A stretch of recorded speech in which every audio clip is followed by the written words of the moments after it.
On the roof of Admag's royal barracks, the TCM Plus Guild bid their goodbyes to Queen Astarte of the Shek Kingdom.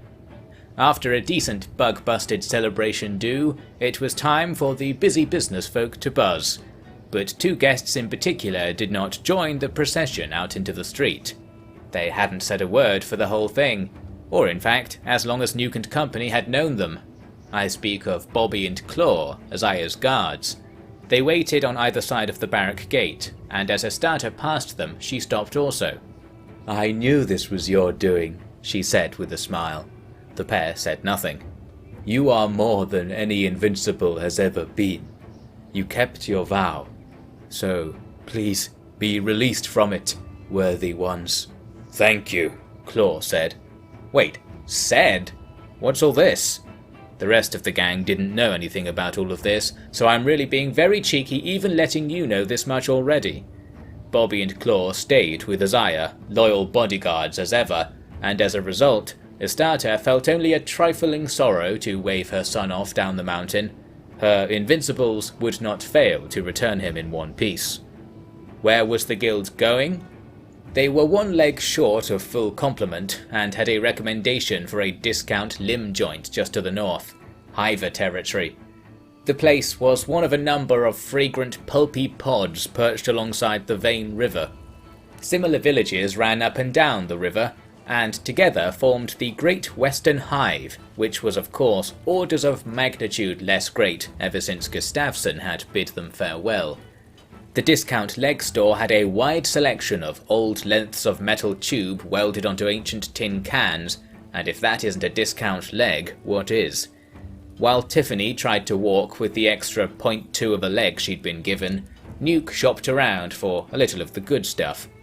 Brown was the wrong colour, as any good hiver would tell you. "I need green, but like a huge amount," Nuke explained to a trader. "A gargantuan amount, an amount fit for an emperor who's really in deep with the whole scene, you know?"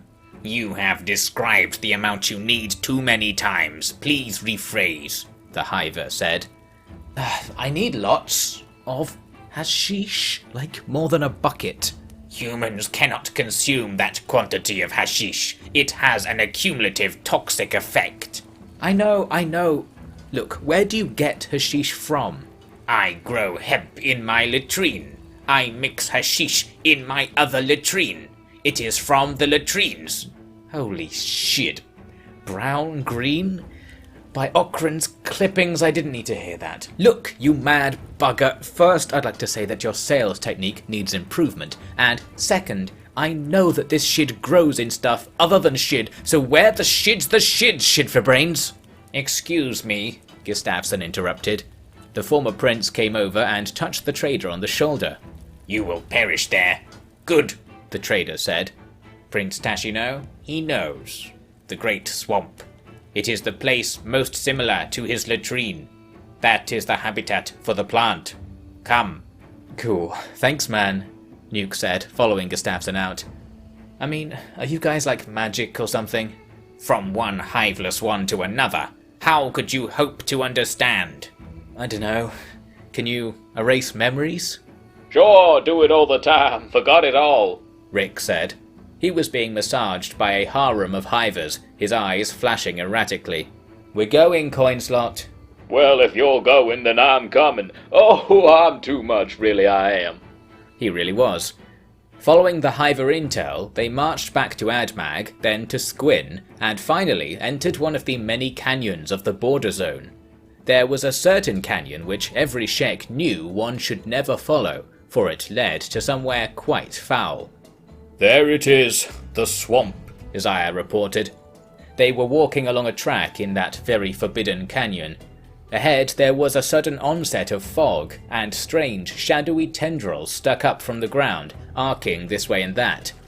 The ground was mushy and wet, like at good old Mank sand, but this was more like Mank mud. "Is this like the other place, where the water's made of fire and stuff?" Nuke asked Rick. "As if I would know, as if I had anything to do with it," was the reply. Nuke didn't feel like another classic Red Rick argument, so he just took his chances. As his sandals splat down into the moistening mud, There was only the pleasant oozing of lively swamp juice between his toes. Great. What's the deal here anyway? Doesn't seem that bad to me, he said. This is the edge of the old lands, Isaiah said. He made it sound like that was the definitive answer, but it didn't mean much to the non-Shek. There are people living here, right? Outcasts. Criminals too edgy for the outlands, Izumi said. I too have heard tales of the swamps, Wadston said. Dangerous beasts, murderous gangs, labyrinthine trails scattered with quick mud, sinkholes, and my prince. Nuke had already strode on ahead. The perfect place to hide your green from the samurai, he proclaimed. He was absolutely right, by the way, but even a stopped clock gets a few calls close to the mark now and again. There were trails through the thick, smelly undergrowth that the crew could follow deeper into the moist maze. Tall trees grew up from the waterlogged earth and covered the sky with a misty canopy. Deep pools of water were dotted all about, with eerie spiky shapes stalking below the surface. It was more lively than the deserts, one supposes, but far less inviting for it. No crabs though, so that's something. After a sticky march through 2 hours of continuous drizzle and fear, the crew crossed a dry hill, then descended into a small ring-fenced village. There really were people living in this dingy swamp, and oh how they were living. Drugs and fish! Get your drugs and fish! A seller called to the group from their little market shack. Fug, you serious? Nuke said, rushing over. No laughing matter, drugs and fish. Aye, you can have a little fun with one, and a lot of fun with the other, but I'm a professional, I'll have you know. Now then, I will stuff these 3 fish with grass and put them down your trousers for ya, if you let me have a little peek while I'm there. You don't take money around here? Oh, sorry, sir. You're from the Skylands, are you?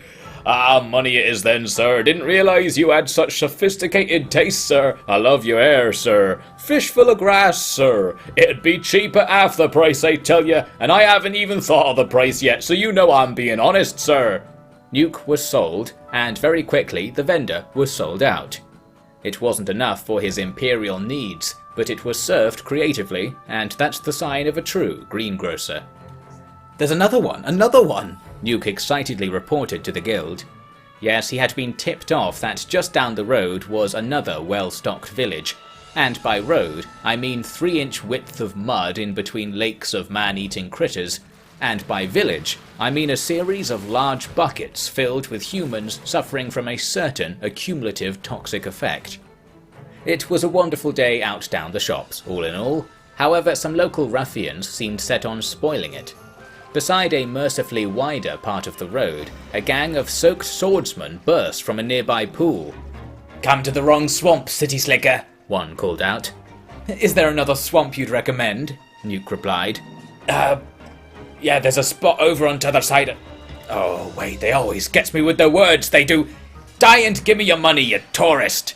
I'm a highly respected businessman, Nuke said, killing his conversation partner with a clean katana swipe. The attacker's mates didn't do much better. Clearly people came by often enough for there to be a living to be made as a highwayman. Soon they found out why. They went from one kind of tourist trap to another as they arrived in the beautiful resort of Mudtown. "I can hear the jangle," a hiver shouted as they entered the glamorous ring of huts and scrap. "Jangle must gamble! Jangle must gamble!" "Jangle must gamble!" Nuke echoed, going over to the hiver's big tin casino, sat on stilts above a stagnant grey pond. "You know how to play?" the dealer said at the main table. He was a dealer of one thing or another anyway. "Sure. Would you rather have no legs but trees for arms, or no arms but trees for legs?" Nuke said. "Nonsense! Either option is ideal. Speak not. Gamble your jangle at once," the dealer demanded. He was pointing at a set of beetles in a box beside him. "Will there be roll, or will there be clack?" "Let's roll with it." "What?" "You're so uncool. Roll! Hit me with a roll!" "He bets for roll!" the dealer shouted. The other patrons of the den, who were mostly hivers also, all conferred privately on this fateful decision. Now let the chance dance begin. He pointed again at the beetles. The beetles seemed to understand their job, and began walking around in a circle, one behind the other. Then the dealer reached under the table and produced a cut-out piece of an ancient picture book. He placed it in the middle of the bug circle, and declared, Waifu roll, trash clack, bug truth, snap! The beetles turned to look at the buxom humanoid feline pictured on the cutout, and then began to make ticking sounds and walk backwards in a shaky, overdone fashion. Nay, nay, it is trash! Clack, clack, clack! The dealer announced, sweeping coins from Nuke's hand with well-practiced dexterity.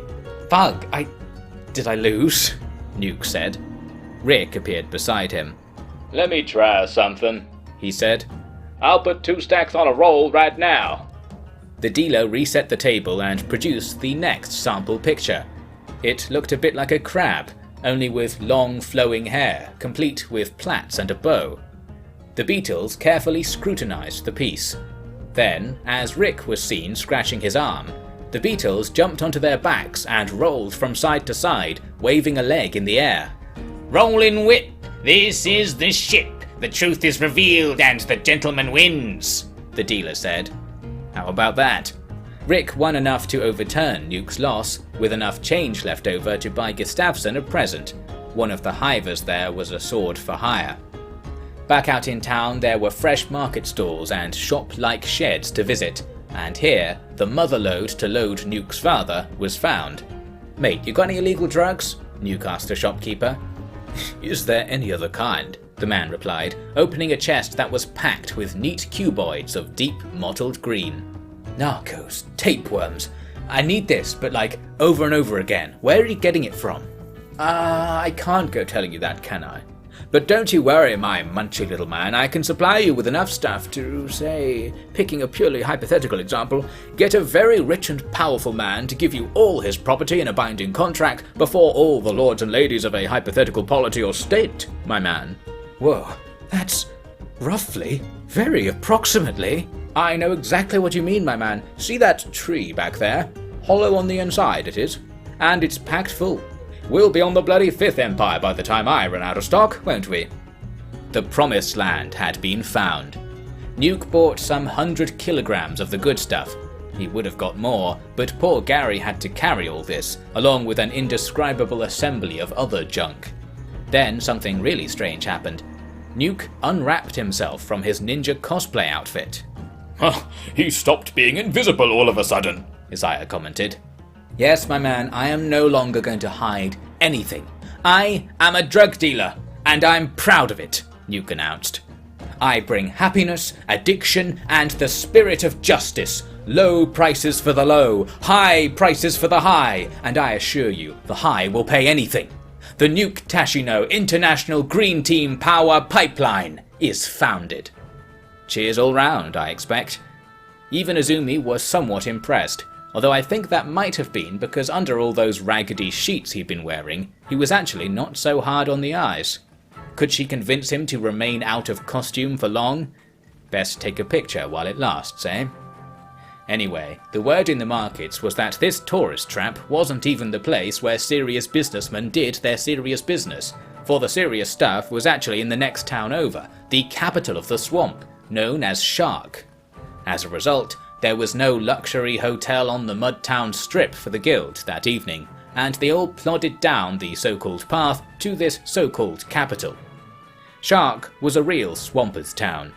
And by that, I mean people were fighting in the mud pretty much non-stop over this, that and the other, and the fish and drug traders shouted out over the din of battle to hawk their wares. Worried about that lost leg? Wad of green on a stick and a slippery fish, bargain at 500 cats a go, cures death. 9 out of 10 sciencers agree, and the last one's always a fucking straight-edged narc anyway. Once Nuke was done buying, he asked about wholesale retailers and franchising rights, and was pointed to talk to the leader of the best drug smugglers this side of the tree, the Hounds. Her name was Big Grim, and her residence was a large iron disc on stilts in the south end of town.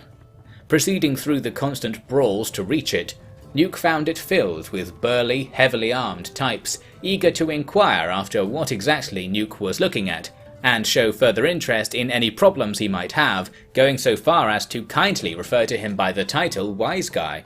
Lovely chaps. From among them, Big Grim emerged. "Another fish out of water. Tourist. The store's across the jetty," she said. "I been, look," Nuke said, showing off his I Love Drugs souvenir pin badge. "You're quite the chump. Now fuck off," Grim demanded, but Nuke was undeterred. He'd of course faced this kind of customer service before. "Actually, Mrs. Big, I'm looking to purchase a few hundred keys of hashish." "Oh, well how am I meant to know you're not some UC narc?" "Upper class?" "United Cities!"